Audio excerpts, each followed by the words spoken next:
ओम नमः शिवाय। श्री शिव महापुराण कैलास संहिता अध्याय 5 संन्यास मंडळની વિધિ। ઈશ્વર બોલ્યા, પૃથ્વીને લીપીને દર્પણ જેવી ચીકણી બનાવવી, 2 હાથ પૂર ચોખંડો અબોટ દેવો, ઉપર મનોહર ચંદરવો બાંધવો, તાલપત્ર લઈ તેના સરખા લાંબા તથા પહોળા બરાબર 13 ભાગ કરવા, આ ચોરસ મંડપમાં તે પત્રને રાખી પશ્ચિમની બાજુએ મુખ કરી બેસવું।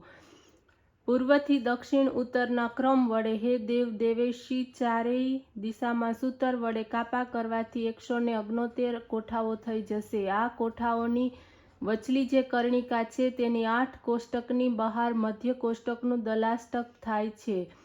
શ્વેત વર્ણના દળની શ્યામાગ્ર રૂપે કલ્પના કરવી, તેની કર્ણિકા પીળી કરી લાલ તથા પીળી રંગવી। હે સુરેશ્વરી, કમળના દળને લાલ તથા પીળું કરી ક્રમ વડે દાંતના સંધિઓને લાલ તથા કાળા કરવા।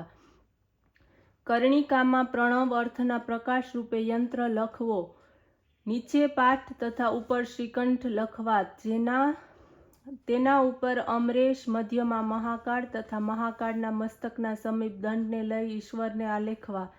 શ્યામ રંગ વડે સિંહાસન તથા પીત રંગ વડે શ્રીકંઠને ચિત્રિત કરવા। અમરેશને લાલ તથા મહાકાળને કૃષ્ણ વર્ણવાળા કરવા। દંડને ધૂમ્ર વર્ણવાળા તથા ઈશ્વરને ધવલ વર્ણવાળા આલેખવા।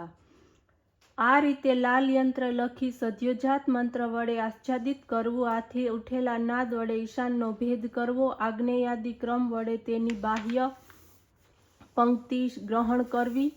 પછી 4 ખૂણાઓને શ્વેત તથા લાલ ધાતુથી રંગી દ્વારની કલ્પના કરવી। તેની આજુબાજુના કોઠાઓ પીળા રંગ વડે પૂર્ણ કરવા। અગ્નિ દિશાના કોઠાના આગલા 4 ખૂણામાં 8 દળનું કમળ લખવું।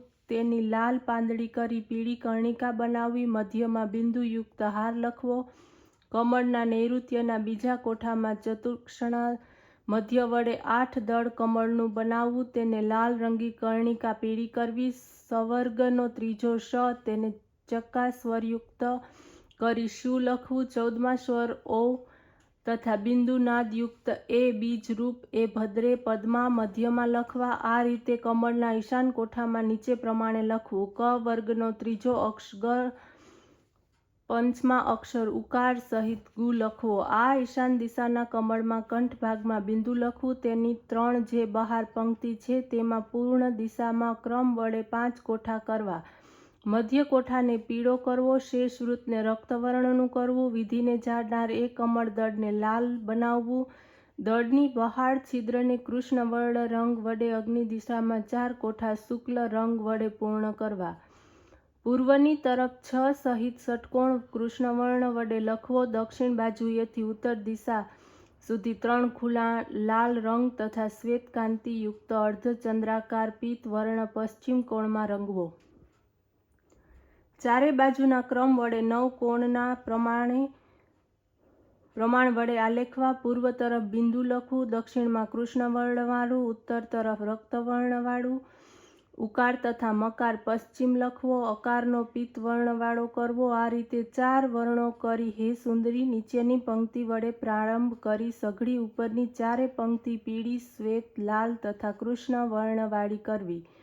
તેના નીચે શ્વેત, શ્યામ, પીત તથા રક્ત વડે રંગી નીચેના ત્રિકોણના લાલ, શુક્લ તથા પીત રંગનો કરવા। હે ઈશ્વરી, આ રીતે દક્ષિણમાંથી આરંભ કરી સોમાંત સુધી કરવું। તેની બાહ્ય પંક્તિમાં પૂર્વાદિ મધ્યમાંતને વિચિત્ર વર્ણવાળો કરવો। પીળા રંગ, લાલ, કૃષ્ણ, શ્યામ, શ્વેત, પીતરંગ આગ્નેયાદિ વડે આરંભવા। રક્ત, શ્યામ, શ્વેત, લાલ, કૃષ્ણ, લાલ આ 6 રંગ ભરવા।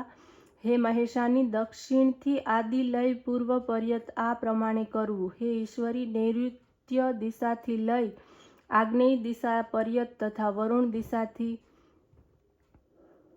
દક્ષિણ દિશા પર્યંત। હે મહાદેવી, વાયવ્યથી લઈ નૈઋત્ય દિશા સુધી, પૂર્વથી પશ્ચિમ, ઈશાનથી વાયવ્ય સુધી આમ કરવું। હે પાર્વતી, આ મેં તમને મંડપની વિધિ કહી। મંડપ લખ્યા પછી બ્રહ્મમાં તત્પર થઈ સૂર્યની પૂજા કરવી। ઓમ નમઃ શિવાય।